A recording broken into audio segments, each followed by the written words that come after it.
శ్రోతలకు నా హృదయపూర్వక నమస్కారములు. మన శ్రోతలలో ఒక సోదరుడు ప్రశ్నను పంపటం జరిగింది. ఆ ప్రశ్న, భగవద్గీత చదువుతున్నప్పుడు అందులో అంత్యకాలములో దేనిని స్మరిస్తే అదే అయిపోతారు అని చెప్పబడి ఉన్నది. అందుకు మీరు లౌకికముగా ఏదైనా ఉదాహరణల ద్వారా తెలియజేస్తారని ప్రార్థిస్తున్నాను. ఇదండి వీరి సందేహం. వీరు భగవద్గీత గ్రంథాన్ని చదువుతుంటే అందులో ఒక చోట అంత్యకాలములో అంటే మరణ సమయములో దేనిని స్మరిస్తే అదే అయిపోతారు అని గీత చెబుతున్నది. అందుకేమైనా ఉదాహరణ చెబుతారా? వీరు అడిగేది అదండి. అంత్యకాలములో దేనిని స్మరిస్తే మనం అదే అయిపోతాం ఏంటి? అసలు అలా జరుగుతుందా అన్నప్పుడు మనం ఇప్పుడున్న సహజ స్థితిలో దాన్ని అర్థం చేసుకోకూడదు. ఇప్పుడు మనం బాగున్నాం, హాయిగా ఉన్నాం, శుభ్రంగా ఉన్నాం, సుఖంగా ఉన్నాం, తిన్నాం, తాగాం, తిరిగాం, కోరికలన్నీ అనుభవించాం. అలా సరదాగాను, భక్తిగాను, ఇష్టంగాను, లేదా తెలుసుకుందామని జిజ్ఞాసగాను, అసలు ఇందులో ఏం చెప్పారనో శ్రద్ధ ఉండో శ్రద్ధ లేకో విపరీతమైన శ్రద్ధతోనో భగవద్గీత గ్రంథాన్ని కానీ ఇతర గ్రంథాలను కానీ చదువుతూ ఉంటాం. చాలామంది కాలక్షేపానికి కూడా పుణ్యం వస్తుంది అని రోజు కొద్ది కొద్దిగా చదివేవాళ్ళని చాలామందిని చూశాను.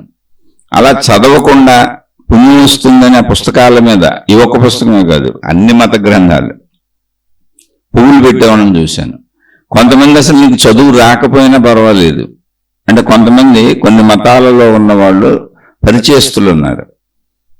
వాళ్ళు ఎప్పుడు ఆ గ్రంథం పట్టుకొని తిరుగుతూ ఉంటారు. సరే తిరగొచ్చు, తప్పేం కాదు. మీకు వాళ్ళు నాకు పరిచయం అవటం వల్ల చదువు రాదు కదా, ఈ గ్రంథంలో ఉన్న మీరు ఎలా చదువుతారు అని అడిగాను. వాళ్ళు చదువుకోలేదు. వాళ్ళు ఒకళ్ళు కాదు, ఇద్దరు కాదు, వందల వేల మంది ఉన్నారు. తర్వాత నేను అది పరిశీలించాను. నేను 40 ఏళ్ళ నుంచి ఈ మార్గంలో ఉన్నాను. అందుకని మూఢత ఏంటి, మూర్ఖత ఏంటి, సత్యత ఏంటి, ఇలా అన్ని రకాల పరిశోధనలు నాపై నేనే చేసుకున్నాను, నాతో నేను చేసుకున్నాను, నా చుట్టూ ఉన్న వాళ్ళ నుంచి గమనించాను. అందుకని కొన్ని చోట్ల ఈ పేర్లు వచ్చినాయి, మూఢత్వము, మూఢనమ్మకాలు, మూర్ఖత్వము అన్నప్పుడు పాపం ఈ చదువు రాకపోవటం వలన, చదువుకోకపోవటం వలన వాళ్ళు ఏం చెప్పారంటే, ఈ గ్రంథం పట్టుకు తిరుగు, ఇది పవిత్రమైనటువంటి గ్రంథము, ఇది పట్టుకు తిరిగితే చాలు, నువ్వు ఇది పట్టుకు తిరిగి నా దగ్గరకు వచ్చినప్పుడల్లా తీసుకురా, మేము దీని గురించి వివరణ ఇస్తూ ఉంటాం, మేము చెప్పిందంతా ఇందులో ఉందని నువ్వు నమ్ము, ఎందుకంటే నీకు చదువు రాదుగా. అలాంటి వాళ్ళు వేల లక్షల మంది ఉన్నారు. ఇలా అనేక మతాలలో అనేక రకమైనటువంటి బిలీఫ్ సిస్టమ్స్ ఉంటాయి, అంటే నమ్మకాలు ఉంటాయి.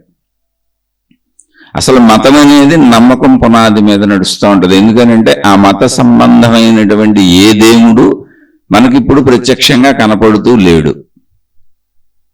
అయితే మనం ఈ గ్రంథాలు ఇప్పుడు విషయం ఏం చెప్పుకుంటున్నాం అంటే, అంత్యకాలములో ఏది స్మరిస్తే అదే అవుతారంట కదా. అంటే ఇప్పుడు అసలు గ్రంథం చదువుతున్నప్పుడు మన స్థితి ఏంటి? మనం అంత్యకాలంలో ఉన్నామా? లేము. సరదాగా చదువుకుంటున్నాం. మనం తెలుసుకోవాలనో జిజ్ఞాసతోనో శ్రద్ధతోనో, లేదా అశ్రద్ధగా సరదాగానో, లేదా పుణ్యం వస్తుందని ఎవరన్నా చెబితేనో. చెప్పే కింద చదువు రాని వాళ్ళు కూడా గ్రంథాలను పూజిస్తూ ఉంటారు. అవి పవిత్ర గ్రంథాలు, దాని మీద పువ్వు పెట్టమని చెప్పారు, కనీసం ఏమి రాకపోతే. కుదిరితే నీకు అందులో ఏదన్నా 4 లైన్లు చదువుకోమన్నారు. అంటే ఇవన్నీ ఎందుకు అంటే, జ్ఞానము గ్రంథములో ఉంది. గ్రంథములో ఏముంది అంటే జ్ఞానం ఉంది అక్షరాల రూపంలో. మనకు కావలసింది ఇక్కడ జ్ఞానము. ఆ జ్ఞానము కోసము లీస్ట్లో నీ వల్ల కాకపోతే కనీసం అది పట్టుకు తిరుగు. ఎవరో ఒకళ్ళు చెప్తారు, నువ్వు చదువుకొని జ్ఞానాన్ని స్వీయంగా పొందలేకపోతే అది పట్టుకు తిరుగు. అది పట్టుకు తిరిగితే అది సంకేతం నువ్వు దీన్ని ఇష్టపడుతున్నావని, ఇది నీకు ఇష్టమని, జ్ఞానం ఇష్టమని. అవి జ్ఞాన గ్రంథములు. గ్రంథం అంటేనే అందులో ఉండేది జ్ఞానం, అక్షర రూపము. అక్షరము అంటే ఏంటంటే క్షరము కానిది. క్షరము అంటే ఏంటంటే నశింపు. నశింపు లేనిది అక్షరము. అంటే అక్షర రూపంలో ఉండేది ఏంటి? ఇప్పుడు ఊరికనే ఆ అనే అక్షరం ఉందనుకోండి, దానికి ఏం మీనింగ్ ఏమన్నా ఉందా? ఉట్టక్షరాలు విడివిడిగా అక్షరాలు ఉంటే వాటికి మీనింగ్ ఉందా? అన్నాం అనుకోండి, మీనింగ్ ఏమైనా ఉందా? ఆ తర్వాత ఆ వస్తుంది, ఈ తర్వాత ఈ వస్తుంది. అలా చదువుకుంటూ వెళ్తే పని మీనింగ్ ఉందా? ఈ అంటే మీనింగ్ ఏమైనా ఉందా? లేదు. అదే ఆ పక్కన మాని పెట్టి ఆ మాకి ఇంకో ఒత్తు పెడితే అమ్మ మీనింగ్ ఉంది, అంటే మన అమ్మ. అలా నాకు దీర్ఘం ఇచ్చి మళ్ళీ పక్కన ఇంకో నా పెట్టి ఆ నా పక్కన నా ఒత్తు పెడితే నా అన్న, దానికి మీనింగ్ ఉంది. అంటే ఆ ఎక్కడో ఉంది, మా ఎక్కడో ఉంది, మా ఒత్తు ఎక్కడో ఉంది. వ్యాకరణం తెలుసుకోవాలి, పదాలు తయారు చేసుకోవాలి, అలా వాక్యాలు తయారు చేసుకోవాలి. అందులో ఏముంది? ఇప్పుడు అమ్మ అంటే దేన్ని సంకేతిస్తుంది? అమ్మ అన్న పదంలో అమ్మ ఉందా? అమ్మ అన్న పదం అమ్మ అవుతుందా?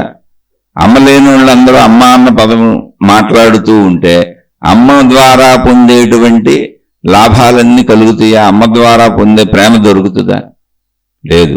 అమ్మ అనేది ఒక స్త్రీమూర్తిని సూచిస్తుంది. అది కూడా మా అమ్మనే, మా ఇంట్లో మా అమ్మనే. మళ్ళీ మీ ఇంట్లో మీ అమ్మ నాకు తెలీదు. మీ ఇంట్లో మీ అమ్మ ద్వారా మాతృప్రేమను మీరు పొందుతారు, నా ఇంట్లో మా అమ్మ ద్వారా నేను మాతృప్రేమను పొందుతాను. అంటే అక్షరము అనేటువంటి జ్ఞాన మాధ్యమం ద్వారా మనం సృష్టిలో ఉన్నటువంటి విషయాలను, వస్తువులను, మనుషులను, పదార్థాలను, సృష్టిని అర్థం చేసుకుంటూ భావ వ్యక్తీకరణ తిరిగి ఇతరులకు అర్థమయ్యేలా చెప్పటానికి భాషను తయారు చేసుకున్నాం. ఇది జ్ఞాన మార్గము. అంటే జ్ఞానము అంటే మనకు అర్థమవుతుంది, అనుభవం అవుతుంది. మనకు అనుభవం అయ్యి అర్థమైన దాన్ని ఇతరులకు అర్థమయ్యేలా, వాళ్ళు అనుభవం చేసుకునేలా, అలా ఒకరికొకరు చెప్పుకునేటువంటి విధానం. జ్ఞాన మార్గం అంటే ఇంకేం లేదు, ఏదో కొత్తగా ఆకాశం నుంచి దిగి వచ్చింది కదా. ఎవరి దగ్గరైనా జ్ఞాన మార్గమే ఉంది. జ్ఞాన మార్గం లేకుండా మనుషులకి అసలు అర్థం అవ్వదు. అది చెడ్డ పైన, మంచి పైన, లేదా దైవ కార్యమా, లేదా సృష్టి తత్వమా, ఆత్మతత్వమా అనేది కానే కాదు. అసలు బేసిక్ లో ఏ పాయింట్ నీకు అర్థమవుతున్నా, అర్థమవటం అనే ప్రక్రియ జ్ఞానము. అలా అక్షర రూపంలో ఎవరికి వాళ్ళు భాషలు తయారు చేసుకొని పుస్తకాలు తయారు చేసుకున్నాం. అందుకని చదువు రాని వాళ్ళని సంకేతంగా పట్టుకోమన్నారు. నాకు దీని మీద ఆసక్తి ఉన్నది అనేటువంటి ఒక నమ్మకాన్ని ఏర్పరచుకోమన్నారు. అది నమ్మకం, జస్ట్ బిలీఫ్ సిస్టమ్. అందులో ఏముందో నాకు తెలియదు, కానీ అందులో ఏముందో నేను వెళ్ళిన చోట ప్రార్థనాలయంలో చెబుతున్నారు, లేదా అనేక మంది ప్రవచనకర్తలు చెబుతున్నారు, చదువుకున్న వాళ్ళు చెబుతున్నారు. ఓహో, వాళ్ళు చెప్పిందంతా ఇందులో ఉందా? ఓకే, దీన్ని ఎలా పెట్టుకుంటే సింబాలిక్ గా వాళ్ళు చెప్పినవన్నీ మళ్ళీ గుర్తొస్తాయి, మననం జరుగుతుంది. ఈ పుస్తకం ఎప్పుడు పట్టుకున్నా, ఈ పుస్తకాన్ని ఎప్పుడు చూసినా, ఈ గ్రంథాన్ని ఎప్పుడు చూసినా ఇది ఒక పవిత్రమైనది అన్నప్పుడు దాంట్లో ఉన్న విషయాలు గుర్తొస్తాయి. ఇప్పుడు భార్యను చూసామనుకోండి, భార్యతో సంబంధించిన విషయాలన్నీ గుర్తొస్తాయి. కుమార్తెను చూస్తే కుమార్తెతో సంబంధించిన విషయాలు, కుమారుడిని చూస్తే కుమారుడితో సంబంధించిన విషయాలు. అలా మనం దేన్ని చూస్తున్నామో దానికి సంబంధించినటువంటి మన పాత జ్ఞాపకాలన్నీ గుర్తుకొస్తాయి. అదేదేమి కావచ్చు, పాము అయితే పాము, భయం వస్తుంది. అది భయం కావచ్చు, బాధ కావచ్చు, దుఃఖం కావచ్చు, ఇష్టం కావచ్చు, కష్టం కావచ్చు. మనన ప్రక్రియ అంటే అది. తిరిగి ఆ విషయం మననమవుతూ ఉంటుంది మనలో. మొదట శ్రవణం జరుగుతుంది. శ్రవణం అంటే వినటం జరుగుతుంది, తర్వాత మననం జరుగుతుంది. అలా విధానాలు ఆ పద్ధతిలో ఉన్నాయి. ఇప్పుడు మనం మామూలు స్థితిలో చక్కగా ఆరోగ్యంగా ఉన్నాం, తిని తాగి తిరిగి మనకిష్టం వచ్చిన ఈ పుస్తకము ఇలా తిరగేసి, లేదా ఎవరో చెబుతున్నటువంటి విషయాలను వినిపోని ఆసక్తితోనే, భక్తితోనే, శ్రద్ధతోనే, తీవ్రమైనటువంటి ఎంత శ్రద్ధ పెట్టాలో అంత శ్రద్ధతోనే విని మళ్ళీ భౌతిక జీవితం మనం జీవించుకుంటూ వెళ్ళిపోతున్నాం. వృత్తి, వ్యాపార, ఉద్యోగాలు, మన పనులు, మన విషయాలు, మనకు సంబంధించిన అన్ని రకాలైనటువంటి కార్యక్రమములు చేసుకుంటూ బతుకుతున్నాం. అందు మొత్తం శరీరపరమైన ఇంద్రియ సుఖముల కొరకు ప్రయత్నిస్తున్నాం. మధ్యలో మనం దుఃఖాలు కోరుకోము, కానీ బోనస్ కింద వస్తూ ఉంటాయి. సుఖ ప్రయత్నంలో దుఃఖాలు తప్పకుండా వస్తాయి. దుఃఖాలు ఎవరు కోరుకోరు, కష్టాలు, బాధలు, దుఃఖాలు ఎవరు కోరుకోరు. అసలు మనం బతికేది ఏంటంటే సుఖ ప్రయత్నం. ఈ శరీరానికి అన్ని లభించాలి, నేను, నాది, నా వాళ్ళు అన్ని బాగుండాలి. దానికి ఏది సహకరిస్తే అది. ఇప్పుడు మామూలుగా ఉన్న వ్యక్తి అంటే, ఇప్పుడు మనం ఈయన భగవద్గీత అని అడిగారు, ఏ గ్రంథమైనా. ఇప్పుడు మనం మామూలుగా ఆరోగ్యంగా సంతోషంగా ఉన్నప్పుడు ఇప్పుడు సరదాగా చదివేసి వదిలేసి తర్వాత సినిమాలకు తిరిగి, షికార్లకు తిరిగి, భార్యా పిల్లలతో తిరిగి మన మెయిన్ ఏమంతా ధనం మీద ఉండి ఆ ధనం సంపాదించడం, నేను నా కుటుంబం నా వాళ్ళనే భావనలో ఉన్నప్పుడు అంత్యకాలం ఎలా ఉంటుంది? నేను గ్రంథం చదివాను, కానీ జీవితం నేను నా వాళ్ళ కోసమే జీవిస్తున్నాను. అప్పుడు అంత్యకాలం అసలు ఎలా ఉంటుంది? ఏది స్మరిస్తే అది అవుతారా అనే చెప్పారన్నప్పుడు అసలు అంత్యకాలం ముందు ఎలా ఉంటుంది, ఎలా ఉంటే అది అవుతారనే తెలియాలి. అన్నప్పుడు ఒక ఆయన ఉన్నాడు, చిన్నప్పటి నుంచే కష్టపడ్డాడు, మంచివాడు, భగవద్భక్తుడు, భక్తి ఉంది, పేదరికంలో పుట్టాడు. తాను ఎలా అయినా స్థిరపడాలి, భగవంతుడు నాకు సాయం చేయి, పేదరికం నుంచి బయటపడే నన్ను ఒక స్థిరత్వాన్ని కలిగించుంటూ చదువుకుంటూ వచ్చాడు. తర్వాత తనకున్నంతలో ఏదో కుటుంబ సభ్యులు వివాహం చేశారు, గంటకు తగ్గ బొంత దొరికింది, పెళ్లి చేసుకున్నాడు, ఆ సంసారిక సుఖాలు అనుభవిస్తున్నాడు, పిల్లల్ని కన్నాడు, 4-5 మగ పిల్లల్ని కన్నాడు, ఏదో చిన్న చిన్న వృత్తి వ్యాపారాలు లాంటివి చేసుకుంటున్నాడు. కానీ ఇల్లు గడవటలేదంటే సరిపోతుంది, కానీ అతని ఆలోచనలకు సరిపోవట్లేదు. సరిపోవటం అనే దానిలో ఒక భిక్షగాడు కూడా సరిపెట్టుకుంటాడు రోడ్డు మీద. ఇక్కడ సరిపోవటం అనే పదానికి ఎవరిచ్చుకునే అర్థం వాళ్ళదంటే. ఇప్పుడు భిక్షగాడికి మనం వేసిన భిక్ష సరిపోయింది, సంతృప్తిగా తిని పడుకున్నాడు. ఇంకో భిక్షగాడికి సరిపోలా, తినేశాడు, అతనికి కూడా సేమ్ మనం అంతే పెట్టాం, తినేశాడు. కానీ దాచుకోవటానికి లేదా ధన రూపంలో సేకరించుకోవటానికి లేదా ఇంకా ఏవో అనుభవించడానికి, చుట్టా బీడి సిగరెట్లు కాల్చడానికి మళ్ళీ అడుక్కోవటం మొదలుపెట్టాడు. మొదటి బెచ్చగాడికి అలవాటు లేదు, చుట్టా బీడి సిగరెట్ ఇతర అలవాట్లు, తిండికుంటే చాలు. అందుకని మనం ఇచ్చింది తిండి సరిపోయిందని హాయిగా వెళ్ళి విశ్రాంతి తీసుకుంటూ పడుకుంటున్నాడు. చక్కగా బ్రిడ్జ్ కింద చేరారు వీళ్ళందరూ. అక్కడ ఒకడు నిద్రపోతుంటే, ఒకడు ప్యాకెట్లు ఆడుతుంటే, ఒకడు చుట్టా బీడి సిగరెట్లు కాల్చుకుంటుంటే రకరకాల చర్యలు చేస్తూ ఉంటారు ఈ భిక్షగాళ్ళు. వీటన్నిటి కోసం భిక్షకి వెళ్తూ ఉంటారు. ఇందులో తృప్తి పడిన వాడు ఎక్కువ భిక్షకి వెళ్ళడు, ఎక్కువ శ్రమ పడ్డు. తృప్తి కలిగింది చాలు ఉన్నదాంతో, ఇంత అన్నం పెట్టారు చాలని. అలాగే కుటుంబ జీవితంలో భిక్షగాడి నుంచి మొదలుపెట్టి అపర కుబేరుల వరకు ఎవరు ఏ ఏ కార్యాలు చేస్తారు, ఎవరికి ఎంత సరిపోద్ది అనేది వాళ్ళ భావన. యద్భావం తద్భవతి. ఇప్పుడు ఇక్కడ భగవద్గీతలో ఇలా చెప్పబడిందని మీరు అడిగింది ఏమి లేదు, అన్ని చోట్ల చెప్పబడింది. యద్భావం తద్భవతి. నీ భావం మీద అది అసలు నీకు అదే సిద్ధిస్తుంది. అంత్యకాలంలో కాదు, ఏ కాలంలో అయినా, మొదటి నుంచి చివరి వరకు. నీ భావమేదో నువ్వు దానికోసమే ప్రయత్నిస్తావు, దాని గురించి వెనకే పడతావు. తద్భవతి, అదే నీకు సిద్ధిస్తుంది.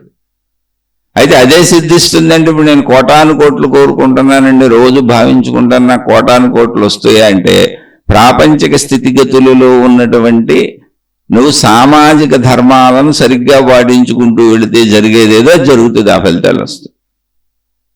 నీ భావానికి వ్యతిరేకమైన ఫలితాలు కూడా రావచ్చు. నువ్వు డబ్బు కోరుకుంటే ఉన్నదే, డబ్బు పోయి నష్టం రావచ్చు. అది యద్భావం తద్భవతే. నువ్వు డబ్బు కోరుకుంటూ నీ డబ్బు పెట్టి 10 లక్షలు, 20 లక్షలు, 50 లక్షలు పెట్టి వ్యాపారం పెట్టావు. నువ్వేంటి అపర కుబేరుడు అయిపోవాలనేటువంటి విధానంలో వ్యాపారం పెట్టావు. కానీ వ్యాపారం ఎక్కడ పెట్టాలి, ఎప్పుడు పెట్టాలి, ఎలా పెట్టాలి, ఏమి అమ్మాలి, ఇవన్నీ ఉండాలి. అక్కడ లేనప్పుడు ఈ ఉన్న డబ్బు కూడా పోవచ్చు. అది కూడా యద్భావం తద్భవతి. అత్యాశకు ఫలితం అది, దురాశకు ఫలితం అది. అంటే వ్యాపారాలు తప్పంటే కానే కాదు, సరైన చోట సరైన విధానంలో సరైన పద్ధతిలో వ్యాపారం చేయాలని నీకు తెలియకపోవటమే తప్పు. ఎక్కడ పెడితే అక్కడ, ఏది పెడితే అది పెడితే అన్ని నడిస్తే ఇంకా ప్రపంచంలో అసలు ఎవరికి లోటు ఉండదుగా. అందుకని కొంతమంది ఫెయిల్ అయిపోతుంటారు, కొంతమంది సక్సెస్ అవుతూ ఉంటారు. దీనికి నిర్వచనం మహిమలు మాయలు అద్భుతాలుగా ఏమీ లేదు. వ్యక్తి చేయవలసిన పని చేయవలసిన చోట చేయాలి. దాని నిర్ధారణ ఎవరు చెబుతారు, ఎవరికి తెలియదు. సక్సెస్ అయిన వాళ్ళు కరెక్ట్గా చేశారని, ఫెయిల్ అయిన వాళ్ళు కరెక్ట్గా చేయలేదని అంతే అర్థం. సరే, ఈ కథలో అతను ఇలా ప్రయత్నించుకుంటూ వెళ్తున్నాడు. ఇతనికి అనిపించింది ఇలాగే ఎప్పటికీ మన జీవితం ఇలాగ ఉంటుంది, పిల్లలు కూడా పుట్టారు, బాగా కష్టపడాలి, ఈ డబ్బు సరిపోవట్లేదు మనకే అని ఒక షాప్ పెట్టాడు. చాలా బాగా తెలివిగా ఆలోచించి మంచి సెంటర్లో చక్కగా తను దాచుకున్న కొంత డబ్బు బ్యాంకుల్లోంచి లోనులు తెచ్చుకొని బాగా ప్లాన్ చేసి మంచి షాప్ ఒకటి పెట్టాడు. అది నిజంగానే షాప్ క్లిక్ అయింది, బాగా అమ్మకాలు జరిగినాయి. ఇప్పుడు ఆ షాపుని విస్తృతంగా పెంచడం మొదలుపెట్టాడు. పక్క షాపులు కొనుక్కుంటూ అందులో కలిపేశాడు. అలా పెంచుకుంటూ పెంచుకుంటూ పెంచుకుంటూ ఒక షాపింగ్ మాల్ కట్టేశాడు. అంటే ఇంక షాపింగ్ మాల్ అంటే పెద్ద మాల్, ఏసీ మాల్, అందులో సినిమా హాళ్ళు ఉంటాయి, ఎన్నో ఫ్లోర్లు ఉన్నాయి, ఒక మాల్ తయారు చేసాడు, అన్ని రకాల షాపులు అందులోనే ఉండేటట్టు. ఒక మనుషులు ఆ లోపలికి వస్తే సకల సదుపాయాలు ఉంటాయి, హోటల్ నుంచి సినిమా హాల్ నుంచి మనిషికి ఏమేం కావాలో అన్ని దొరికెళ్ళ పెట్టేశాడు. మొత్తం పెద్ద కాంప్లెక్స్ మాల్ కట్టేశాడు. ఇప్పుడు అపర కుబేరుడుగా ఉన్నాడు ప్రస్తుతానికి, అందులో డౌట్ ఏం లేదు, డబ్బుకి అసలు లోటు లేదు. ఈ ఎదుగుదలలో అతనికి వృద్ధాప్యం వచ్చేసింది, సుమారు 99 ఏళ్ల వయసుకు వచ్చాడు. ఆయన మంచి ఇదిగా ఉండేవాడు, శరీరాన్ని కాపాడుకునేవాడు, ఎక్సర్సైజులు చేసుకునేవాడు, చక్కటి తిండి తినేవాడు. అందుకని 99 దాకా వచ్చాడు. షాపులో క్యాష్ కౌంటర్లో కూర్చుంటాడు. ఆయన కన్నా కొడుకులందరినీ షాపులోనే పెట్టాడు. ఇదంతా చూసుకోవాలి, అన్ని తిరుగుతూ చూసుకుంటూ ఉంటారు, షాపింగ్ కాంప్లెక్స్ అంతా చూసుకుంటూ ఉంటారు, అన్నిటి మీద నిఘా వేసుకుంటారు. కోడళ్ళు అక్కడే ఉంటారు. కొంచెం ఎదిగినటువంటి వాళ్ళు మొత్తం కొడుకులు కోడళ్ళు పనులైనాక అందరూ అక్కడే. కుటుంబ సభ్యుల్లో కొంచెం చూసుకోగలిగే ఎదిగిన వాళ్ళందరూ అక్కడే ఉంటున్నారు. ఎందుకంటే పెద్ద షాపింగ్ మాల్, ఎంతమంది ఉన్నా తక్కువే. సరే, ఇక వయసు మీద పడింది. ఒకరోజు హఠాత్తుగా షాపులో ఉండగానే కూలిపోయి పడిపోయాడు, అంటే కుప్ప కూలిపోయాడు నడుస్తా. గబగబా హాస్పిటల్లో జాయిన్ చేశారు. డాక్టర్ గారు చూశారు, గుండె బాగా బలహీనమైపోయిందండి, గుండె ప్రాబ్లం వలన పడిపోయాడు, రక్త ప్రసరణ సరిగ్గా జరగటం లేదు, చిన్న చిన్న బ్లాకేజీలు ఏర్పడినాయి అంటే ఆపరేషన్ చేయమన్నారు. లేదండి, ఈ వయసులో ఆపరేషన్ చేసినా ఆయన తట్టుకోలేడు, ఇంకా ఆయన చనిపోవటమేను, ఇంకేదో ఆయన కొన్ని గంటలు బతుకుతాడు, చూడండి అన్నారు. సరే, ఆ విషయం ఆయనకి తెలుసు, అర్థమైంది, ఆయనకి చెప్పారు, పిల్లలకి చెప్పారు. ఇప్పుడు ఏం చేసినా ఆయన తట్టుకోలేడు, మనం ఆపరేషన్లు చేస్తే తట్టుకునే వయసు కాదు అది. ప్లస్ ఆయన శరీరంలో ఉన్న ఇబ్బందులు ఇవన్నీ చూసి ఆపరేషన్ అనవసరమని డాక్టర్లు నిర్ధారించారు. బతికినంతకాలం అలా ఉంచటమని మా ఉద్దేశంలో ఆయన కొన్ని గంటలు బతుకుతాడు అంతే. లేదా ఒకవేళ మనం ఏదైనా ఆక్సిజన్ సప్లై చేసి వెంటిలేటర్ మీద పెడితే కొన్ని రోజులు బతుకుతాడు, అది మీ ఇష్టం, మీరు డబ్బు ఖర్చు పెట్టే విధానాన్ని బట్టి అలా బతికిస్తామన్నారు. వెంటిలేటర్ పెడతాం, బతికిస్తాం. అప్పుడైనా చనిపోతాడు, ఎప్పుడు చనిపోతాడో తెలియదు అంతే. శక్తిహీనత అయితే మొత్తం సమస్తం వచ్చేసింది ఆయనకి. సరే, చెప్పారు, అయిపోయింది. ఇప్పుడు ఆయన కూడా విన్నాడు, అందరూ కుటుంబ సభ్యులు బోరు నడుస్తున్నారు. అప్పుడు పక్కన ఉన్నటువంటి భార్యతో, ఏమేమి పెద్ద కొడుకు ఇక్కడ ఉన్నాడా అన్నాడు. అంటే ఇక్కడే ఉన్నాడు నానా, ఇక్కడే ఉన్నాను అన్నాడు. పరిగెత్తుకుంటూ వచ్చాడు. వచ్చాడు, నాన్న చేతులు చేసి ఇక్కడే ఉన్నాను నాన్న అన్నాడు. రెండోవాడు ఎక్కడ ఉన్నాడు రా అన్నాడు. నేను ఇక్కడే ఉన్నాను నాన్న అని వాడు ఏడుస్తూ వచ్చాడు. మూడోవాడు ఎక్కడ ఉన్నాడు రా, వాడు ఏడుస్తూ వచ్చాడు. నాలుగోవాడు ఎక్కడ ఉన్నాడు రా, వాడు ఏడుస్తూ వచ్చాడు, ఆ నాన్న చేయబట్టుకున్నాడు. ఐదోవాడు ఎక్కడ ఉన్నాడు రా, ఇక్కడే ఉన్నాను నాన్న అన్నాడు. అంటే చూశాడు, కోడళ్ళందరూ ఎక్కడున్నారు, ఇక్కడే ఉన్నారు నాన్న. అందరూ మీ దగ్గర ఉన్నావు నాన్న, సమస్తం నీ చుట్టూనే ఉన్నావు నాన్న, నువ్వేం చింతించకు నాన్న, నీ గురించే ఆలోచిస్తున్నావు నాన్న, మేము చేయగలిగినన్ని చేస్తాం నాన్న అని బోర్ను ఏడుస్తున్నారు. ఆయన ప్రేమతో అడుగుతున్నాడు అనుకోండి. ఆయన ఒక్క గదుము ఒక తిట్టాడు అందరినీ. బుద్ధి ఉందా, బుద్ధి లేదా మీకు? షాపింగ్ మాల్ వదిలేసి అందరూ వచ్చి ఇక్కడ కూర్చున్నారా? నా చిన్నదనం నుంచి కష్టపడి నేను ఎంతో శ్రమ కోర్చి చెమట వచ్చి పగలు రాత్రి కష్టపడి ఆ షాపింగ్ మాల్ తయారు చేశాను. ఇప్పుడు అది వర్కర్స్ మీద వదిలేసి వచ్చి మీరు ఇక్కడ కూర్చున్నారా? మోసం చేయరా, అక్కడ డబ్బులు కొట్టేయరా, రకరకాలు జరిగిపోవా? పోండి, ముందు అందరూ అక్కడ పోండి, ఇక్కడ ఎవరు కావాలంటే ఒకళ్ళు తోడుగా ఉండండి, లేకపోతే మీ అమ్మ ఉంటుందిలే, మీరు అందరూ పోండి అన్నాడు. యద్భావం తద్భవతి. డబ్బు డబ్బు డబ్బు డబ్బు డబ్బు డబ్బు డబ్బు అంటే వచ్చాడు, దాన్ని సాధించాడు, అంతా సంపాదించాడు. కానీ అక్కడ ఉండిపోయింది, నీకు మనసు వెనక్కి రావట్లేదు. ఇప్పుడు భార్య, పిల్లలు, కొడుకులు, కూతుళ్ళు, చావు వస్తుందని తెలిసినా తను చనిపోతాడు. షాపింగ్ మాల్కి దానికి సంబంధం ఏమి ఉండదు. ఇప్పుడు ఇంక ఉండడు, తను చనిపోతాడు. ఇప్పుడు పడిపోయింది కూడా షాపింగ్ మాల్లోనే. ఆ 99 వచ్చినా అక్కడికే వెళ్తున్నాడు, అక్కడే కూర్చుంటున్నాడు. ఇప్పుడు చనిపోతానని తెలిసినా నేను ఎలా పట్టుకెళ్ళాడానో మీరందరూ అలా పట్టుకెళ్ళాడండి అని మిగిలిన చుట్టూ ఉన్న వాళ్ళకి చెబుతున్నాడు. నేను చచ్చాను, వదిలేయండి అని. అంటే తానే చనిపోతానని తెలిసినా వదిలేయమంటుంది. అది యద్భావం తద్భవతి. నీకు నువ్వు ఎక్కించుకుంటున్న పిచ్చి అంత్య దశలో ఏమనిపిస్తే, అంటే ఇది అనిపించింది ఆయనకి, ఆ డబ్బు పిచ్చి. అంటే నేను నా కోసం మీరు ఉండక్కర్లేదు, అసలు నన్ను వదిలేసి మీరు పోండి, ఆ డబ్బు కోసమే పోండి అని చెబుతున్నాడు. దీంట్లో మీరు అర్థం చేసుకుంటే మీకు అర్థమవుద్ది అంతే. విచక్షణ పోయింది. విచక్షణ పోయేంత భావం దాంట్లోకి వెళ్ళాడు. మీరు వెళ్ళి దాన్నే చూసుకోండి అని తిడుతున్నాడు. ఇది ఒక రకమైన అద్భావం, తద్భావతే. దీనికి ఆపోజిట్లో ఇంకోటి చెబుతాను. జడభరత మహాముని అని ఒక ఆయన అంటారు. ఒక ముని ఆయన, జడభరుతుడు అంటారు ఆయన. ఆయన ఏమీ లేదు, తపస్సులు చేసుకుంటూ అసలు ఈ లోకం, ఈ సృష్టి ఏంటి, దీనికి ఆధారత ఏంటి, ఆత్మశక్తి ఏంటి, నేనేంటి, చావు పుట్టుకలు ఏంటి, ఇవన్నీ తెలుసుకుందామని సాధనకి వెళ్ళాడు. వాళ్ళని మునులు, ఋషులు, యోగులు అంటారు. ఆయన చక్కగా సాధన చేసుకుంటున్నాడు. ఆయనకి ఆత్మజ్ఞాన ఆసక్తి కూడా కలిగింది. అవన్నీ సాధించుకున్నాడు, తెలుసుకున్నాడు. శరీరం ఉంది, చక్కగా రోజు తపస్సులు చేసుకుంటాడు. జీవన్ముక్త స్థితిని పొందేశాడు ఆయన. అన్నీ అయిపోయినాయి. ఇంక శరీరం ఉంది, శరీరంతో బ్రతుకుతున్నాడు. ఆ కాలకృత్యాలు తీర్చుకోవడానికి ఒక నది ఒడ్డున చిన్న కుటీరం నిర్మించుకొని ఉంటున్నాడు.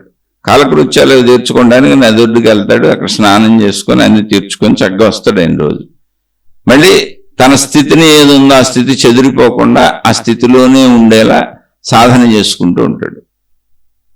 ఒకరోజు ఈయన కాలకృత్యాలకు వెళ్ళినప్పుడు ఆ నదీ ప్రవాహపు తీవ్రత నదిలో ఎక్కువగా లేదు. నీళ్లు తాగడానికి ఒక లేడి వచ్చింది. అది నిండు గర్భిణిగా ఉంది. ఈయన అక్కడే ఉండి స్నానం చేస్తూ దాన్ని చూస్తున్నారు. అయితే ఈయన అలవాటు అక్కడ లేళ్ళు వాటన్నిటికీ. ఆయనకి అలవాటే, రోజు కనపడతాయి. సాధు జంతువులు ఏం చేస్తే ఈయన ఆశ్రమంలో కూడా తిరుగుతూ ఉంటాయి. ఆయన చూస్తున్నాడు, ఆయన స్నానం చేస్తున్నాడు. ఆ లేడి నీళ్లు తాగుతూ ఉండగా అటువైపు, నదికి అటువైపు నుంచి ఒక సింహము పెద్ద గర్జన చేసింది. అటొచ్చి అటువైపు ఉంది. అది ఇటువైపు రావడం అసంభవం. ఆ విషయం మనిషికి తెలుస్తుంది లాజికల్గా ఆలోచించినప్పుడు. కానీ సింహము వేటాడి చంపి తింటుంది అనేటువంటిది లేడికి తెలిసిన విషయం. అది ఆ సింహ గర్జనకి, ఎదురుగా ఉన్న సింహాన్ని చూసి భయపడి, ఆ భయానికి తన గర్భంలో ఉన్నటువంటి శిశువు ప్రసవం అయిపోయింది. ప్రసవం అయిపోయి అక్కడ నది ఒడ్డున పడిపోయింది. ఇంకో జింక పిల్ల, ఇంకో లేడి పిల్ల పడిపోయి, ఆ వేదనకి, ఆ ప్రసవ వేదనకి, ఆ భయానికి, ఈ ప్రసవం అయిపోవటానికి పాపం ఆ తల్లి లేడి చచ్చిపోయింది అక్కడ. అది చనిపోయింది, బిడ్డ పడిపోయింది. ఇప్పుడు ఈ మహర్షి స్నానం చేసి వెళ్ళిపోతూ దాన్ని చూశారు. చూసినప్పుడు సహజంగా మనుషులకు ఎవరికైనా ఒక జాలి ప్రవృత్తి ఉంటుంది, మనకైనా ఉంటుంది. ఎవరు చేయగలిగిన సహాయం వాళ్ళు చేస్తారు. అందులో ఇంకా మునులు, ఋషులు కదా వాళ్ళు.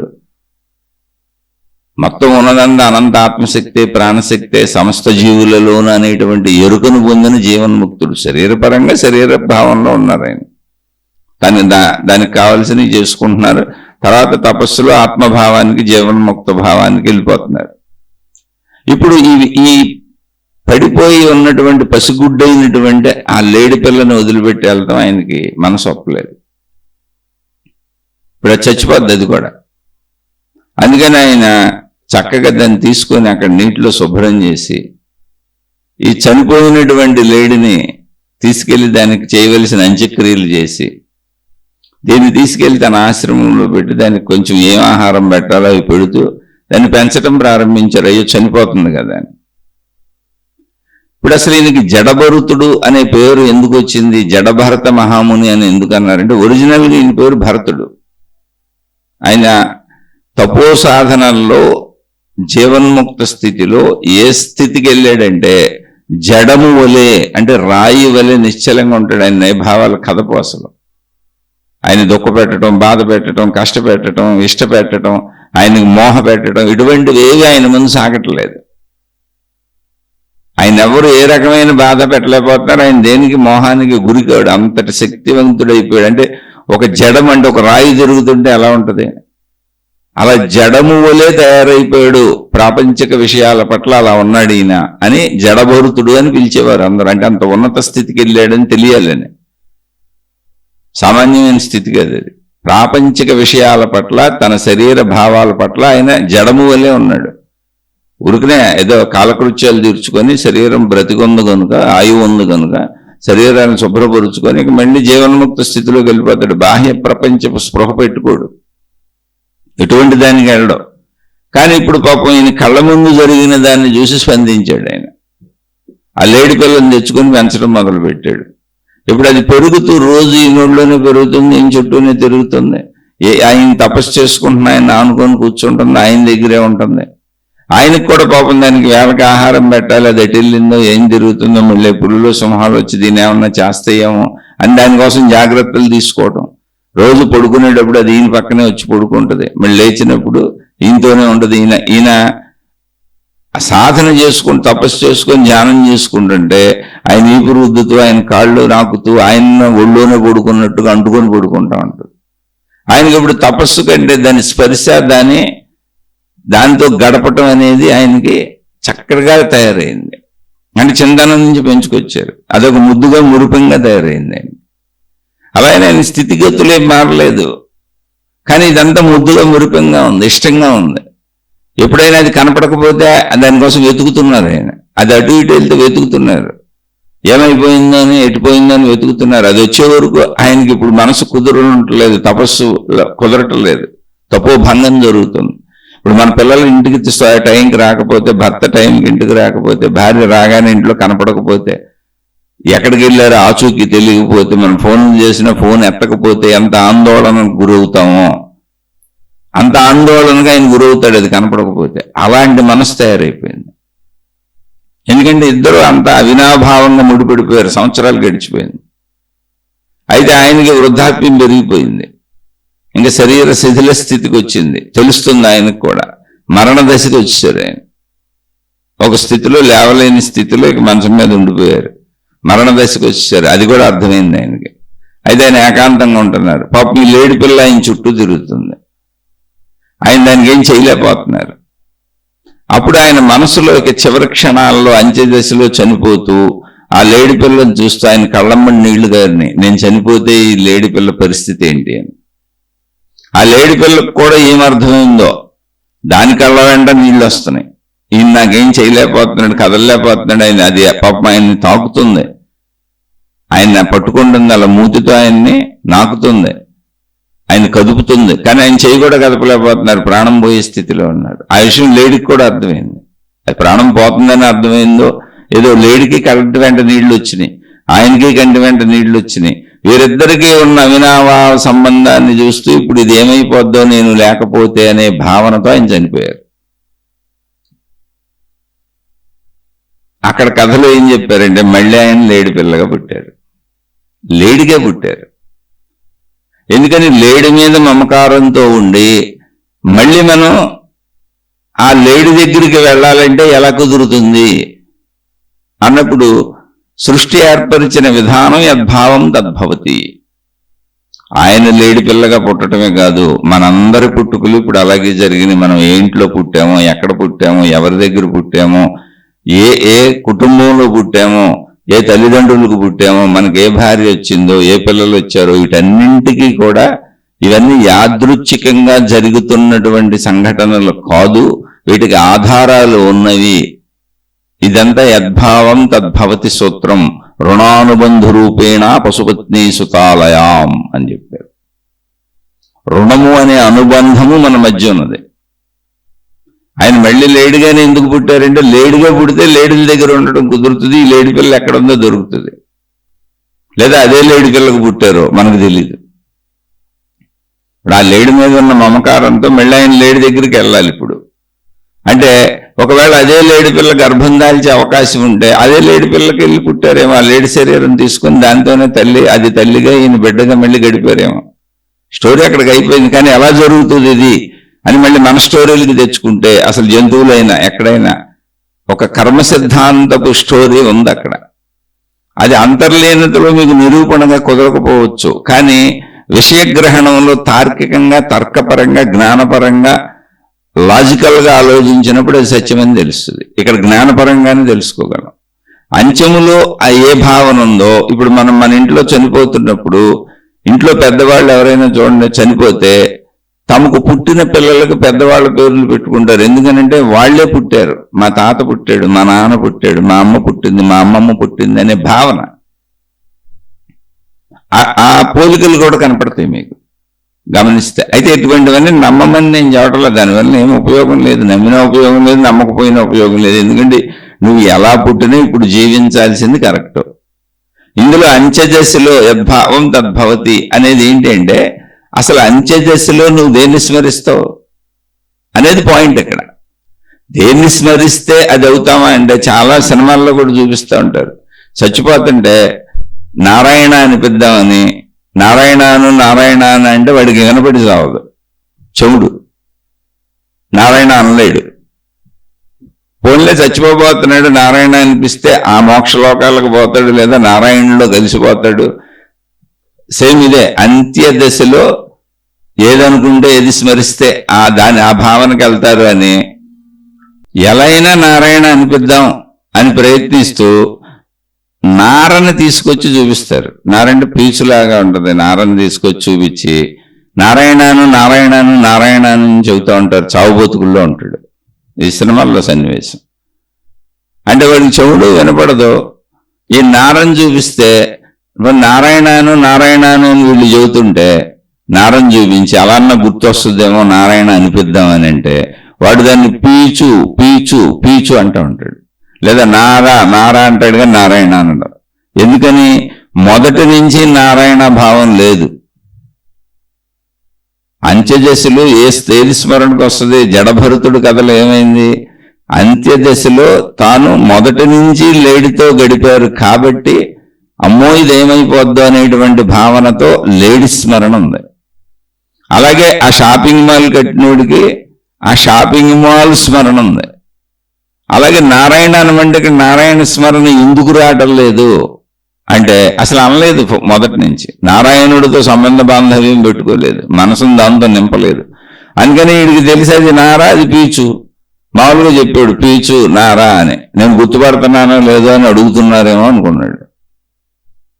అందుకని యద్భావం తద్భవతి సూత్రంలో ఎవరైనా చిట్ట చివరిలో అది అనేయొచ్చు అని అనుకోపాకండి. చిట్ట చివరిలో అది అంటం కుదరదు. చిట్ట చివరిలో ప్రాణం పోతున్నప్పుడు కూడా ధ్యాసలో ఉండాలంటే ప్రాణం ఉన్నప్పుడు జీవితం మొత్తం అదే ముఖ్య అంశంగా బతకాలి, మిగిలిన సెకండరీగా ఉండాలి. అప్పుడు గుర్తుంటుంది. ఏది ముఖ్యాంశంగా బతికావో అదే అంత్యమైనటువంటి దశలో నీకు స్మరణలో ఉంటుంది. నువ్వు మాట్లాడలేకపోవచ్చు, చూపు కనపడకపోవచ్చు, వినపడకపోవచ్చు, కానీ నీ అంతరంగ స్మరణలో నీ జీవితంలో ముఖ్యమైన అంశం మీద అదే ఉంటుంది. అందుకే జీవన్ముక్త స్థితిని పొందకుండా చనిపోయిన వాళ్ళందరూ వాళ్ళకి మనసు అలాగే ఉంటుంది. ఆ మనసులో ప్రబలమైనటువంటి కోరికలు ఏమున్నాయో అందులో అతి ప్రబలమైన కోరిక ఏది ఉందో తద్వారా దాని ద్వారా జన్మ తీసుకుంటారు. అందుకని ఇంచుమించుగా కుటుంబ సభ్యులతో విపరీతమైనటువంటి ప్రేమానుబంధాలు ఉన్న వాళ్ళందరూ అదే కుటుంబాల్లో పుడతారు. లేదా కుటుంబ సభ్యులతో ప్రేమానుబంధాలు లేవు, ద్వేషభావాలు ఉండి ఎక్కడో మనసున్న వాళ్ళు అక్కడికి వెళ్ళి పడతారు. ఏ కోరికల వాళ్ళు అలా పడతారు. కొంతమంది కుటుంబ సభ్యులతో మొత్తం ద్వేషాలే ఉంటాయి. లేదు విపరీతమైన ధన సంపదలు తను సంపాదించుకున్న వాటి మీద ఎక్కువ ధనం మీద ఆసక్తి ఉండి కుటుంబ సభ్యుల దగ్గర ఆ ధనం ఉండొచ్చు, కానీ కుటుంబ సభ్యుల మీద ఆసక్తి లేదు, ధనం మీద ఆసక్తి ఉన్నవాళ్ళు ఆ ధనానికి చేరువలో పుడతారు.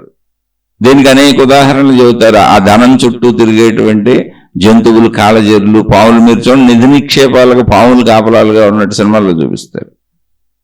అంటే పూర్వం అలా దాసేవాళ్ళు, ఇప్పుడు బ్యాంకుల్లో ఉంటుంది. ఇప్పుడు ఆ డబ్బు బ్యాంకుల్లో ఉంటుంది. కాబట్టి ఆ ధనానికి దగ్గరగా వెళ్ళొచ్చు, ఎలా వెళ్ళొచ్చు అలా పడతారు. ఇక ఇలా అని చెప్పడానికి లేదు. ఏమన్నా ఆ డబ్బులు లెక్కేసుకుంటూ కూర్చోవచ్చు, పోయి డబ్బు డబ్బు డబ్బు అని, నాది కాకపోయింది ఏదో ఒకటి మొత్తానికి ఆ ధనానికి దగ్గరికి వెళ్తారు. అలా ఎటువంటి మానసిక భావన పెట్టుకున్న వాళ్ళు, తాగుబోతులు, తిరుగుబోతులు, పేకాటలు, ఏ భావన చివరిగా అంటే బలమైన భావనగా ఉందో మిగిలిన భావనలు కూడా ఉంటాయి. వాటిని వాసనలు అన్నారు. ఆ వాసనలు తీసుకొని ఆ సంస్కారాలు తీసుకొని మరుజన్మకు వస్తారు. మరుజన్మ వాళ్ళ నిర్ణయమే, వాళ్ళ యొక్క తీవ్రతను బట్టి, వాళ్ళు కోరుకుంటున్న తీవ్రతను బట్టి. ఇప్పుడు అందరి మీద కక్షలు, కార్పణ్యాలు, దుర్మార్గాలు ఉండి వీళ్ళని చంపేయాలి, వీళ్ళని ఎవరైనా నరికేయాలి, వీళ్ళని బతకనివ్వకూడదు అనేటువంటి మనస్తత్వాలు ఉన్నాయనుకో, వాళ్ళందరూ క్రూర జంతువులుగా, విష జంతువులుగా పుడతారు. చంపేయాలి, నరికేయాలి, తినేయాలనే భావం ఉందిగా, అటువంటి శరీరం వస్తుంది. కాకపోతే అడుగులో కూర్చొని అన్నింటినీ చంపేసి, నరికేసి, తినేసి బతుకుతూ ఉంటారు. చీల్చి చెండాడుగు బతుకుతూ ఉంటారు. ఇప్పుడు జంతువులుగా వెళ్ళేదంతా మనమే. ఎన్ని భావాలు ఉన్నాయో అన్ని రకాల జంతువులుగా వెళ్ళే ఫెసిలిటీ మనకు ఉంది. ఎన్ని ఉన్నత భావాలు ఉన్నాయో అంత ఉన్నతమైనటువంటి మహనీయులుగా మహాత్ములుగా భూమి మీద పుడుతూ అనేక మంది చూడండి, రాజకీయపరమైన వాటిల్లో అనేక మంది మహాత్ములు ఉంటారు. అందరూ మహాత్ములు కాదు, అక్కడ కూడా ఉన్నతంగా ఉన్నవాళ్ళు ఉంటారు. డబ్బును ఆశించకుండా ప్రజలకు సేవ చేసేవాళ్ళు ఉంటారు, అనాథాశ్రమాలు వృద్ధాశ్రమాలు పెట్టేవాళ్ళు ఉంటారు, అనేక మంది జ్ఞానబోధలు చేసేవాళ్ళు ఉంటారు, అందులో దొంగలు ఉంటారు, మంచివాళ్ళు ఉంటారు. యద్భావం తద్భవతి. అందుకని అంత్యకాలములో అసలు ఇప్పుడు మన జీవితాలు కూడా మనం అంత్యకాలంలో ఏం స్మరించాము అదే వచ్చింది. నా కొడుకు నా కొడుకు నా కొడుకు, అమ్మో నా కొడుకును ఎవరు లేనంటూ చనిపోయాం అనుకో, మళ్ళీ ఆ కొడుక్కి దగ్గరికి ఎలా వెళ్తామో అవకాశం ఎలా ఉంటుందో చూసి అక్కడికి వెళ్ళి పడతాం. ఆ అవకాశాలను ఏర్పరిచేది సృష్టి. అన్ని దారులు ఉన్నాయి. ఇప్పుడు మనం బ్రతికున్నప్పుడు బ్రతకడానికి ఎన్ని దారులు ఉన్నాయో, మళ్ళీ శరీరం శిథిలమైపోయినాక మిగిలిపోయిన మనసుకు మళ్ళీ అన్ని దారులు ఉన్నాయి. అలా కొడుకు దగ్గరికి వెళ్ళడానికి అలాంటి అవకాశం ఉంది, అలా వెళ్ళిపోతాం. అక్కడ ఇప్పుడు శరీరం వదిలేసినాక భౌతిక బంధాలు, తండ్రి కొడుకు తల్లి కూతురు రిలేషన్లు భౌతికంగా మనం పెట్టుకున్న ధర్మాలు ఇవి, శక్తిగా ధర్మాలు లేవు. మీరు చాలా జాగ్రత్తగా గమనించండి, అనంత ఆత్మశక్తిలో ధర్మాలు లేవు. భౌతిక ధర్మాలు అంటే మనం పెట్టుకున్న రిలేషన్స్ లాంటివి లేవు. ఇప్పుడు జంతువులు ఉన్నాయనుకోండి, జంతువులకి తల్లి కూతురు కొడుకు ఇవేమి లేవు. అవి ఏ జంతువుతో అయినా కలుస్తుంది, ఏ జంతువు ఎటైనా పోద్ది, అది కలిసేసి వదిలేసి వెళ్ళిపోద్ది, ఏం బతికి అది బతుకుతూ ఉంటుంది. మనం పెట్టుకున్న సంబంధ బాంధవ్యాలు మానవ జీవితంలో మానవ లోకంలో కుటుంబ వ్యవస్థ బాగుండాలని మనం పెట్టుకున్నటువంటి బంధాలు బాంధవ్యాలు ఇవి. చనిపోయిన తర్వాత ఆ శరీరము వదిలేసిన తర్వాత ఈ బంధాలు బాంధవ్యాలు మళ్ళీ శక్తి స్వరూపానికి ఉండవు. అయితే మనసులో తీవ్రమైన కాంక్ష ఉంది, నా వాళ్ళకి దగ్గరికి వెళ్ళాలి. అందుకని ఏ సంబంధ బాంధవ్యంగా రావచ్చు. ఇప్పుడు నా కొడుకు అన్న నేను తండ్రిగా రావడానికి ఛాన్స్ ఉండదు అక్కడ. అప్పుడు ఆ కొడుకులా వెళ్తానేమో, లేదా ఇంకే సంబంధంగా వెళ్ళడానికి అవకాశం ఉంది, అక్కడికి వెళ్తాను. అలా అనేక సంబంధ బాంధవ్యాలుగా అది మారిపోతూ ఉంటుంది మళ్ళీ మరుజన్మలోకి వచ్చేటప్పుడు. అందుకని అక్కడ మళ్ళీ మీరేం అనుమానాలు పెట్టుకోవక్కర్లా. యద్భావం తద్భవతి సూత్రం ఇప్పుడు కరెక్టే. ఇప్పుడు ఎన్ని జంతువులు ఉన్నాయో అవన్నీ మనుషులే, ఎన్ని రకాల జంతువులు ఉన్నాయో అవన్నీ మనుషులే. నీ యొక్క క్రూర స్వభావాలను బట్టి నీలో ఉన్నటువంటి స్వభావ రీత్యా నువ్వు ఏ జంతువుకు సూట్ అవుతావో అటు వెళ్తావు. అంత క్రూర కార్యాలు ఒకవేళ చేస్తే కాదు. ఎంతమంది మంచివాళ్ళు ఉన్నారో, ఎంతమంది దేవుళ్ళు దేవతలు ఉన్నారో, ఎంతమంది సద్గురువులు ఉన్నారో, ఎంతమంది మహాత్ములు ఉన్నారో, నిజమైన వాళ్ళు మోసగాళ్ళు కాకుండా అన్ని రకాలుగాను నువ్వు పరిణితి చెందవచ్చు అనడానికి ఇవన్నీ చూపించారు సృష్టిలో. మన పైన దేవుళ్ళు దేవతలు ఉన్నారు. దేవుళ్ళు దేవతలు అంటే ఎవరు లేదు, ఏమీ లేదు. ప్రపంచంలో ఎప్పుడూ మంచి చేస్తూ బతికేవాడిని చూడండి, మీరు దేవుళ్ళు అంటారు. మీరు ఎవరికైనా సహాయం చేయండి, ఆ సహాయం ఎత్తు అలా ఉండాలి. ఆపదలో ఆ సహాయం అందించాలి. దేవుడు లాంటి వాడు బాబు టైంకి వచ్చి సహాయం చేసామంటారు. ఇప్పుడు దేవుడు లాంటి వాడు అంటే దేవుడు ఎవరు? దేవత్వము దేవతా దేవుడిని ఎలా పెట్టారు చూడండి. ఎప్పుడు నీకు ఇవ్వటమే తప్ప వాళ్ళకి కావాల్సింది ఏమీ లేదు. అంటే తను తీసుకోవాలనేటువంటి ఆశను మరిచిపోయి, అంటే తను ప్రయత్నిస్తాడు, తన పనిలే తను చేసుకుంటాడు, కానీ విపరీతమైన లాలస ఉండదు. లాలస ఇప్పుడు దేని మీద ఉందంటే ఇతరులకు మేలు చేయాలని ఉంది. అలా ఇతరులకు మేలు చేయాలని తన దగ్గర ఉండాలి కాబట్టి తన పని మామూలుగా చేసుకుంటాడు, కానీ అది లాలసతో చేయడు. ఇతరులకు మేలు చేయటం అనేది తీవ్రమైన ఆసక్తితో, జిజ్ఞాసతో, ఇంట్రెస్ట్తో, శ్రద్ధతో, ప్రేమతో చేస్తాడు. అయ్యో పాపమాళ్ళని జాలితో, దయతో, కరుణతో. అటువంటి వాళ్ళు దేవుళ్ళు దేవతలుగా కీర్తించబడతారు, మహాత్ములుగా మహనీయులుగా కీర్తించబడతారు. ఇది యద్భావం తద్భవతి సూత్రం. మన జీవితంలో ఇప్పుడు మనం జీవిస్తూ మనం ఏ ఇంట్లో పుట్టామో అక్కడ కూడా అలాగే పుట్టాం మనం. ఇప్పుడు మన చుట్టూ ఉన్నటువంటి వాళ్ళు, మనకి జన్మనిచ్చిన తల్లిదండ్రులు కావచ్చు, మనం జన్మిచ్చినటువంటి మన పిల్లలు కావచ్చు, మనతో సహచర్యానికి వచ్చిన మన జీవిత భాగస్వామి కావచ్చు, మనతో కలిసి పుట్టిన అన్నదమ్ములు అక్క చెల్లెలు కావచ్చు, మనతో కలిసి సమాజంలో మనకి చేరువైనటువంటి యజమానులు, పనివాళ్ళు కావచ్చు, స్నేహితులు కావచ్చు. మీరు గమనిస్తే మీకు అర్థమైపోద్ది. దీనికి ఒక సూత్రం చెప్పారు మహాత్ములు. ఏంటంటే రుణానుబంధు రూపేణ పశు పత్ని సుతాలయాం. అంటే మనుషులు, పశు అంటే జంతువులు, ఆవులు కావచ్చు, గేదెలు కావచ్చు, కుక్కలు కావచ్చు, బోడు జంతువులు మనుషులు పెంచుకుంటూ ఉంటారు. కొందరు జంతువులతో వ్యాపారాలు చేసి బతుకుతూ ఉంటారు. ఆవులు, గేదెలు, పాలు అవన్నవే. అలాగే మాంసాహార జంతువులు. ఇలా పశు పత్ని, పత్ని అన్నప్పుడు స్త్రీ అని కాదు, భాగస్వామి, జీవిత భాగస్వామి, సుత, పిల్లలు, మిగిలిన వాళ్ళందరూ ఎన్ని బంధాలుంటే అన్ని బంధాలు, నువ్వు బతికున్నంత వరకు నీకు కలిసే వాళ్ళందరూ ఎలా కలుస్తున్నారంటే రుణము అనే అనుబంధమును అనుసరించి. సృష్టి వదిలేదు, అంత ప్రణాళికగా ఉంది. ఆ ప్రణాళికలు వీళ్ళందరూ నీకు ఎలా కలిశారు? యద్భావం తద్భవతే. నీకున్నటువంటి బాకీని అనుసరించి కలుస్తున్నారు. ఈ బాకీ నాకు ఎలా తెలుస్తుందండి అంటే ఒకటే సూత్రం. ఆ స్నేహితుడైనా, ఇంట్లోడైనా, బయటోడైనా నీకు వాళ్ళకి పెట్టాలనిపిస్తుంది. నా స్నేహితుడే కదా, ఏముంది, టీ తాగిద్దాం, రా టీ తాగుతాను, టీ తాగుదామని వెళ్తున్నారా, టిఫిన్ చేసి టీ తాగొద్దాం అని బిల్లు నేనే కట్టాను అనుకో, నాకు అలా అనిపిస్తుంది అనుకోండి, వాడికి నేను బాకీ ఉన్నాను. వాడు నాకు అలా ఇప్పిస్తున్నాడు, నాకు అనిపించట్లేదు బిల్లు కట్టాలని, వాడికి బిల్లు కట్టాలని అనిపించి నాకు పెట్టాలనిపిస్తుంది. అప్పుడు బాకీ వాడు నాకున్నాడు. ఇంట్లో నింతే, కుటుంబ సభ్యులేనింతే, ఎక్కడైనా ఇదే సూత్రం.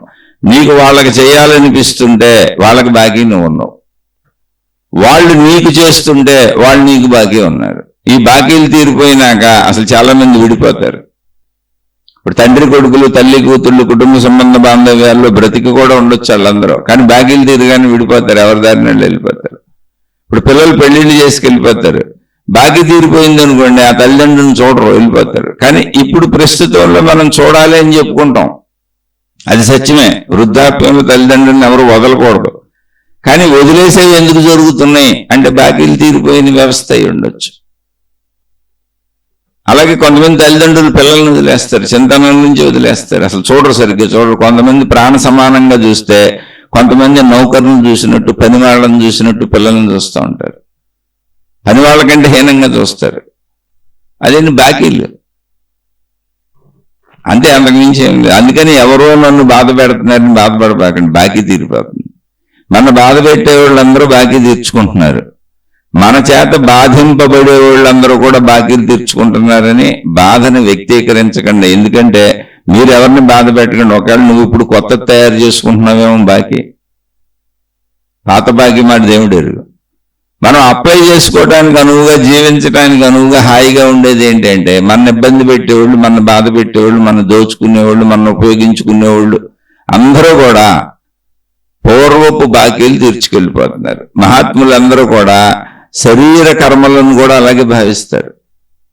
శరీరానికి వచ్చినటువంటి ఇబ్బందులు, బాధలు, కష్టాలు, కన్నీళ్ళన్నీ ఆధ్యాత్మికతలో ఏం చెప్పబడింది అంటే కర్మను అనుభవించేసే, ఊరుకునే అది నీ మీద వచ్చి పడదో, ఎప్పటిదో కర్మ ఖచ్చితంగా వచ్చి నీ మీద పడింది, అనుభవించి అయిపోయింది అంతే.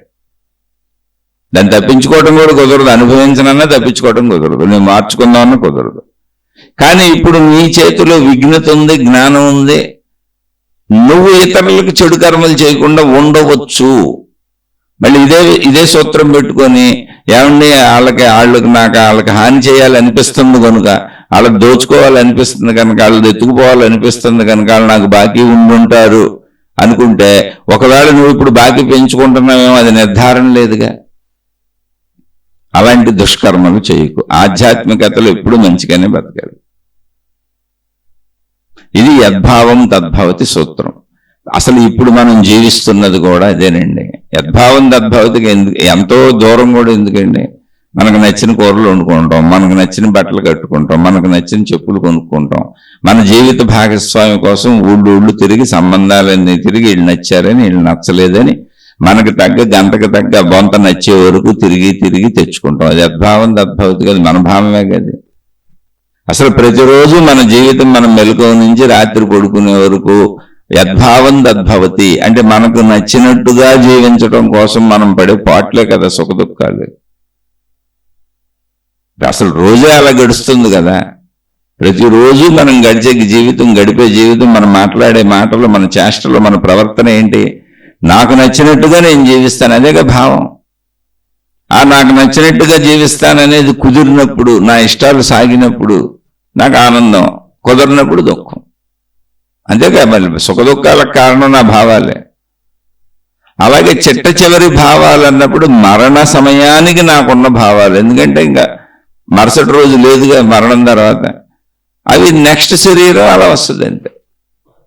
అది సృష్టిలో చెప్పబడినటువంటి విధానం. అది లాజికల్ గా తర్కబద్ధంగా కరెక్ట్ గానే ఉంది. ఎందుకంటే ఒక దుర్మార్గపు పనులు చేసినటువంటి వ్యక్తి ఇప్పుడు తనకున్న అధికారాలతో, తనకున్న బలాలతో, తనకున్నటువంటి తెలివితేటలతో, చాతుర్యంతో దేనిదైనా కానీ మొత్తం ఫలితాలు అనుభవించకుండా తప్పించుకుంటున్నాడు. అప్పుడు ఏం చేయాలి? కర్మ సిద్ధాంతం.